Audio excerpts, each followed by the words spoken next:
Friends, जय माता दी। कैसे हैं आप सब?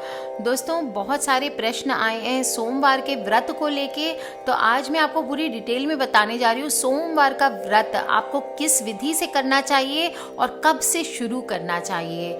सबसे पहले आपको मैं बता दूं कि सोमवार का व्रत की महिमा अपरंपार है, क्योंकि यह पूजा देवों के देव महादेव के लिए की जाती है, हमारे शिव बाबा के लिए की जाती है और शिव वरदान एवं न्याय के लिए प्रसिद्ध है। कहा जाता है कि जो कोई भी इस शुद्ध मन से महादेव की आराधना करते हैं, उनकी इच्छा की पूर्ति अवश्य होती है, इसमें कोई संदेह नहीं है। इस व्रत को करने से मानसिक शांति तो मिलती ही है, साथ ही साथ सभी प्रकार की मनोकामनाएं भी पूर्ण होती है, चाहे वो आर्थिक लाभ हो, सामाजिक प्रतिष्ठा हो, पारिवारिक शांति हो, वैवाहिक सुख हो, संतान लाभ हो, स्वास्थ्य लाभ हो और उन्नति हो। दोस्तों, मान्यता अनुसार सोमवारी व्रत करने से इच्छा अनुसार जीवन साथी भी मिलता है। तो इस व्रत को करने का क्या उपाय है वो मैं आपको बता देती हूँ। इसको शुरू करने के लिए सबसे पहले आपको दिन बहुत सही चूज करना चाहिए, क्योंकि कोई भी व्रत प्रारंभ करने से पहले उसके प्रारंभ मास, पक्ष, तिथि तथा विधि का ज्ञान अवश्य होना चाहिए। श्रावण के महीने में महादेव शिव की पूजा अर्चना की जाती है, क्योंकि व्रत श्रावण के प्रथम सोमवार से प्रारंभ करने का विधान कहलाता है। भक्त को इसका विशेष फल मिलता है और भारत के प्रतिष्ठित सभी 12 शिवलिंग हैं, उस पर विशेष पूजा अर्चना की जाती है। दोस्तों, सोमवारी व्रत का प्रारंभ विशेषकर श्रावण मास, चैत्र मास, वैशाख मास, कार्तिक मास या मार्गशीर्ष के महीनों में शुक्ल पक्ष के प्रथम सोमवार से शुरू करना चाहिए। आप अगर नहीं पॉसिबल है तो किसी भी शुक्ल पक्ष के प्रथम सोमवार से शुरू कर सकते हैं और इस व्रत को 5 वर्ष अथवा 16 सोमवार पर्यंत पूरी निष्ठा के साथ करना चाहिए। चैत्र शुक्ल अष्टमी तिथि आर्द्र नक्षत्र सोमवार को अथवा श्रवण मास के प्रथम सोमवार को आरंभ करने का विशेष महत्व कहलाता है। सबसे पहले अब आपको व्रत विधि बता देती हूँ। तो व्रती अर्थात व्रत करने वाले स्त्री पुरुष को चाहिए कि सुबह सुबह जल में थोड़ा सा काला तिल डाल करके स्नान कर ले। उसके बाद पूजा घर में जाकर सारी पूजा विधि से पूजा अर्चना कर ले। आप चाहे तो किसी मंदिर में भी जाके पूजा कर सकते हैं। सामान आपको क्या क्या चाहिए? पूजा में निम्न वस्तुएं जो बता रही हूँ वो वस्तुओं का आपको प्रयोग करना चाहिए। सफ़ेद फूल, सफ़ेद चंदन, चावल, पंचामृत, अक्षत यानी बिना टूटे हुए चावल, पान, सुपारी, फल, गंगा जल। फल में आप विशेषकर केले का भोग लगाएं तो बहुत फायदा होता है। गंगा जल, बेलपत्र, धतूरा, फल तथा धतूरा के फूल भी लेने हैं। धतूरा का फल और फूल दोनों लेना है। और शिव, पार्वती जी, गणेश जी, कार्तिकेय और नंदी जी का भी पूजन अर्चना आपको करनी चाहिए। पूजा में आपको ओम नमः शिवाय या फिर गणेश जी का मंत्र ओम गण गणपते नमः और चंद्रमा का बीज मंत्र ओम श्रांग श्रीं श्रौं सह चंद्रमसे नमः, इन मंत्रों को कम से कम 3 माला का जप अवश्य करना चाहिए अगर आप किसी मनोकामना पूर्ति के लिए व्रत करते हैं। नहीं तो आप एक एक माला का भी जप कर सकते हैं। व्रत स्त्री पुरुष दोनों एक साथ करते हैं। अगर पति पत्नी है और पति पत्नी के आपस में मिसअंडरस्टैंडिंग्स हैं तो दोनों एक साथ करें तो श्रेयस्कर होता है, और नहीं तो आप अकेले भी कर सकते हैं।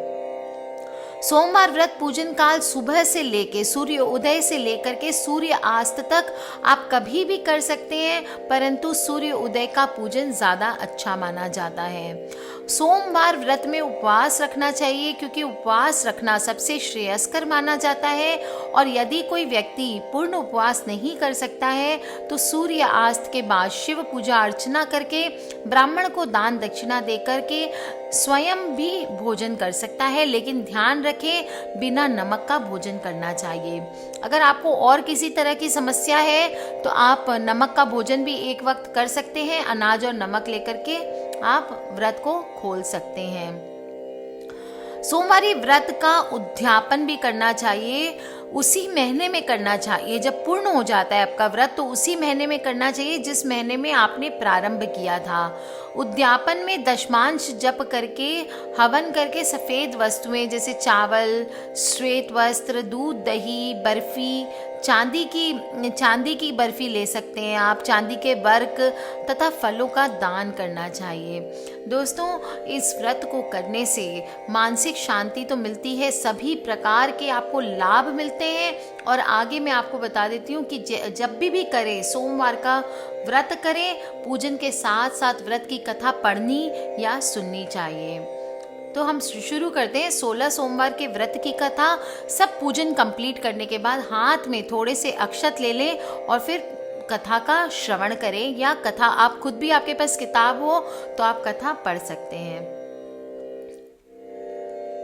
तो चलिए शुरू करते हैं। बोलिए भोले भंडारी की जय। 16 सोमवार व्रत कथा। पहला अध्याय। पृथ्वी पर भ्रमण की इच्छा से भगवान शिव और पार्वती जी अमरावती नगर में पहुंचे। वन उपवन और सुंदर भवनों को देखकर भगवान शिव को अमरावती नगर बहुत अच्छा लगा। उन्होंने कुछ दिन उसी नगर में रहने के लिए कहा।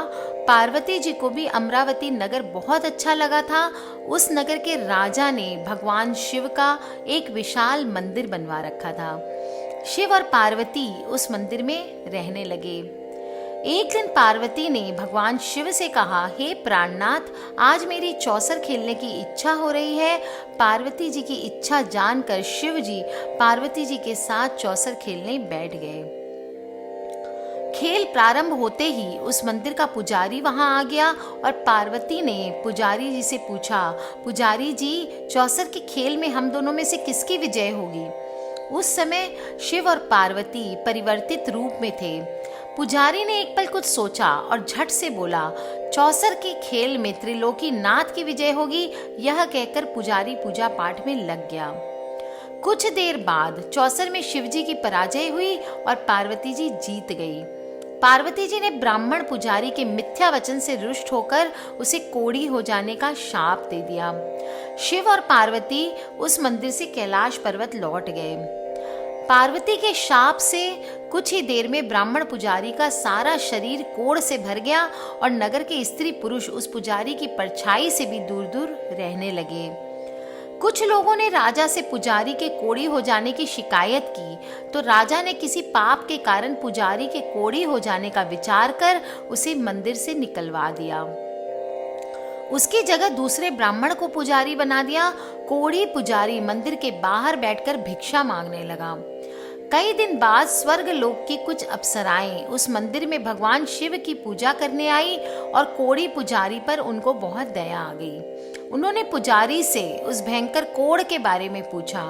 पुजारी ने उन्हें भगवान शिव और पार्वती जी के चौसर खेलने और पार्वती जी के शाप देने की कहानी सुनाई।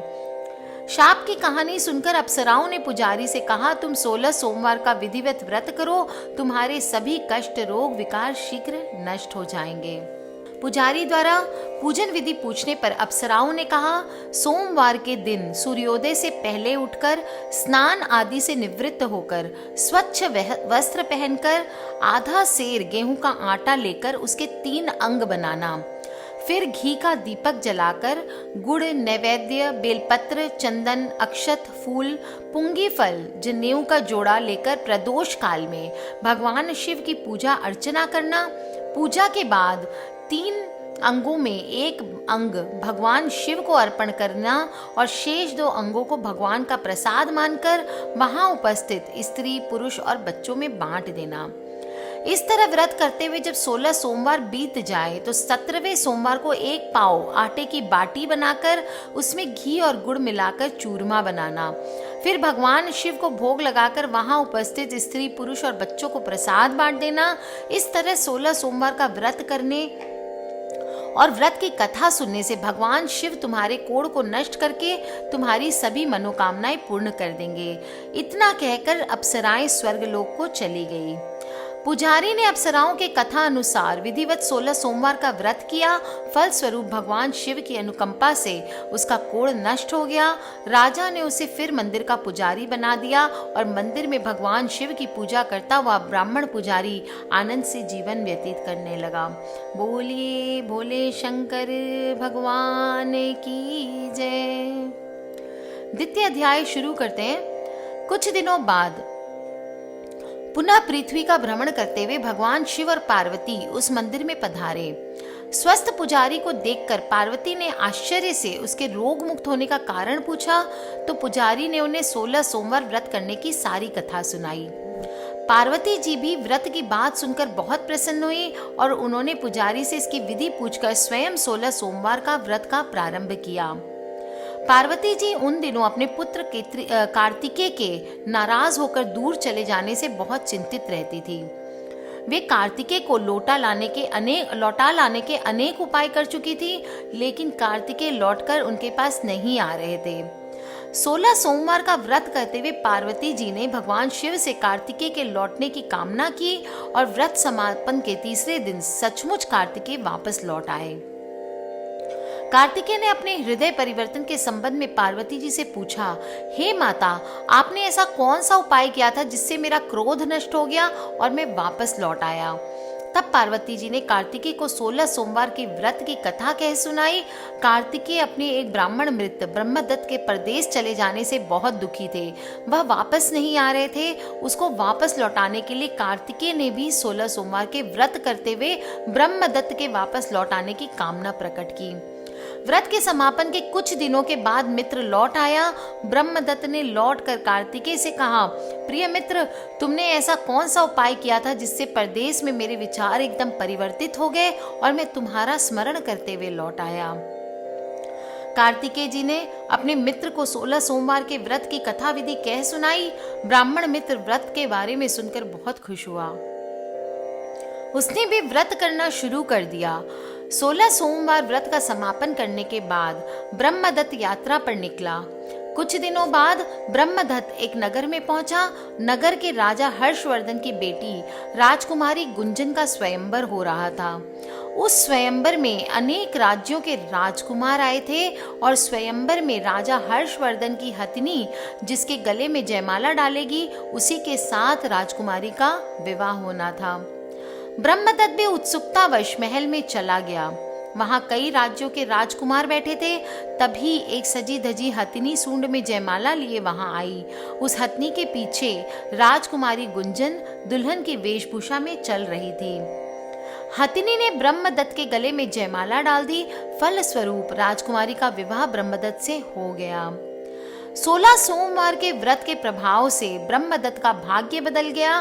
ब्रह्मदत्त को राजा ने बहुत सा धन और स्वर्ण आभूषण देकर विदा किया। अपने नगर में पहुंचकर ब्रह्मदत्त आनंद से रहने लगा। एक दिन उसकी पत्नी गुंजन ने पूछा, हे प्राणनाथ, आपने कौन सा शुभ कार्य किया था कि उस हथिनी ने राजकुमारों को छोड़कर आपके गले में जयमाला डाल दी? ब्रह्मदत्त ने 16 सोमवार व्रत की सारी कहानी बताई। अपनी पत्नी से 16 सोमवार का महत्व जानकर राजकुमारी गुंजन ने पुत्र की इच्छा से 16 सोमवार का व्रत किया। निश्चित समय पर भगवान शिव की अनुकंपा से राजकुमारी के एक सुंदर व स्वस्थ पुत्र उत्पन्न हुआ और पुत्र का नामकरण गोपाल के रूप में हुआ। दोनों पति पत्नी सुंदर पुत्र को पाकर बहुत खुश हुए। पुत्र ने भी माँ से एक दिन प्रश्न किया कि मैंने तुम्हारे ही घर में जन्म लिया, इसका क्या कारण है? माता गुंजन ने पुत्र को 16 सोमवार व्रत की जानकारी दी और कहा कि भगवान शिव के आशीर्वाद से ही मुझे तुम जैसा गुणी व सुंदर पुत्र मिला है। व्रत का महत्व जानकर गोपाल ने भी व्रत करने का संकल्प किया और गोपाल जब 16 वर्ष का हुआ तो उसने राज्य पाने की इच्छा से 16 सोमवार का विधिवत व्रत किया। व्रत समापन के बाद गोपाल घूमने के लिए समीप के नगर में गया। उस नगर के राजा के महामंत्री राजकुमार के विवाह के लिए सुयोग्य वर तलाश कर रहे थे। राजा ने गोपाल को देखा तो बहुत प्रसन्न हुए। फिर गोपाल से उसके माता पिता के संबंध में बात करके उसे अपने साथ महल में ले गए। वृद्ध राजा ने गोपाल को पसंद किया और बहुत धूमधाम से राजकुमारी का विवाह उसके साथ कर दिया गया। 16 सोमवार के व्रत करने से गोपाल महल में पहुंचकर आनंद के साथ रहने लगा। बोले बोले भंडारी की जय, शंकर भगवान की जय। तृतीय अध्याय शुरू करते हैं। 2 वर्ष बाद राजा का निधन हो गया तो गोपाल को उस नगर का राजा बना दिया गया। इस तरह 16 सोमवार का व्रत करने से गोपाल की राज्य पाने की इच्छा पूर्ण हो गई और राजा बनने के बाद भी गोपाल विधिवत 16 सोमवार का व्रत करता रहा। व्रत के समापन पर 17वें सोमवार को गोपाल ने अपनी पत्नी मंगला से कहा कि व्रत की सारी सामग्री लेकर समीप के शिव मंदिर में वो पहुंच जाए। मंगला ने पति की बात की परवाह नहीं की और सेवकों द्वारा पूजा की सामग्री मंदिर में भिजवा दी। मंगला स्वयं मंदिर नहीं गई। जब गोपाल ने भगवान शिव की पूजा करी तो आकाशवाणी हुई, हे राजन, तेरी रानी मंगला ने 16 सोमवार व्रत का अनादर किया है, सो रानी को महल से निकाल दे, नहीं तो तेरा सब वैभव नष्ट हो जाएगा, तू निर्धन हो जाएगा।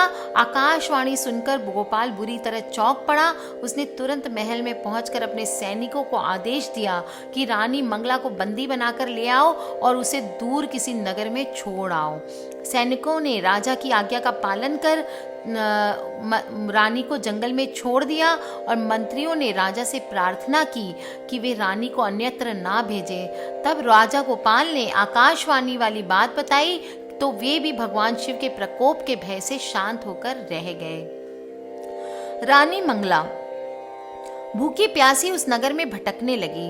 मंगला को उस नगर में एक बुढ़िया मिली। वह बुढ़िया सूत काटकर बाजार में बेचने जा रही थी, लेकिन उस बुढ़िया से सूत उठ नहीं रहा था। बुढ़िया ने मंगला से कहा, बेटी, यदि तुम मेरा सूत उठाकर बाजार तक पहुंचा दो और सूत बेचने में मेरी मदद करो तो मैं तुम्हें धन दूंगी।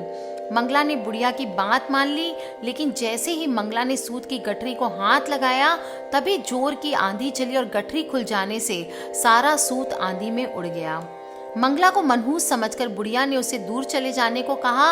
मंगला चलते चलते नगर में एक तेली के घर पहुंची। उस तेली ने तरस खाकर मंगला को घर में रहने के लिए कह दिया, लेकिन तभी भगवान शिव के प्रकोप से तेली के तेल से भरे मटके एक एक करके फूटने लगे। तेली ने मंगला को मनहूस जानकर तुरंत घर से निकाल दिया। भूखी प्यासी रानी वहां से आगे की ओर चल पड़ी। रानी ने एक नदी पर जल पीकर अपनी प्यास शांत करनी चाहिए तो नदी का सारा जल उसके स्पर्श से सूख गया। अपने भाग्य को कोसती हुई रानी आगे चल दी।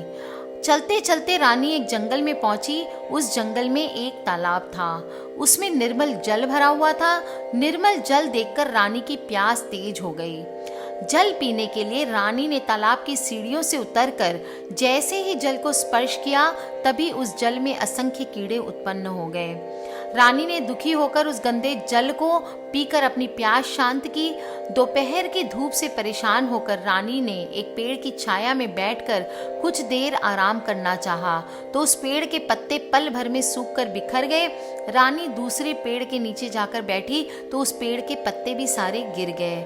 रानी तीसरे पेड़ के पास पहुंची तो वह पेड़ ही नीचे गिर पड़ा। पेड़ों के विनाश को देखकर वहां पर गायों को चराते हुए ग्वाले बहुत हैरान हो गए और ग्वाले मनहूस रानी को पकड़कर समीप के मंदिर में पुजारी जी के पास ले गए। रानी के चेहरे को देखकर पुजारी जी जान गए कि रानी अवश्य किसी बड़े घर की है, भाग्य के कारण दर दर भटक रही है। पुजारी ने रानी से कहा, पुत्री, तुम कोई चिंता नहीं करो, तुम मेरे साथ इस मंदिर में रहो, कुछ ही दिनों में सब ठीक हो जाएगा। पुजारी की बातों से रानी को बहुत सांत्वना मिली। रानी उस मंदिर में रहने लगी, लेकिन उसके भाग्य में कोई परिवर्तन नहीं हुआ। रानी भोजन बनाती तो सब्जी जल जाती, आटे में कीड़े पड़ जाते और जल से बदबू आने लगती। इस प्रकार पुजारी भी रानी के दुर्भाग्य से बहुत चिंतित हुए और बोले, हे पुत्री, अवश्य ही तुझसे कोई अनुचित काम हुआ है जिसके कारण देवता तुझसे नाराज हैं, तुझे इतना कष्ट दे रहे हैं।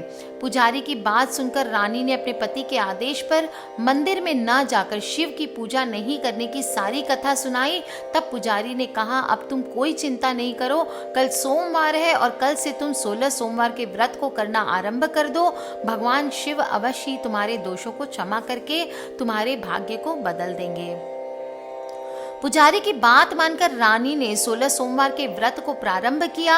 सोमवार के व्रत को करके विधिवत शिव की पूजा अर्चना करके रानी व्रत कथा सुनने लगी। जब रानी ने 17वें सोमवार को विधिवत व्रत का समापन किया तो उधर उसके पति राजा गोपाल के मन में रानी की याद आई।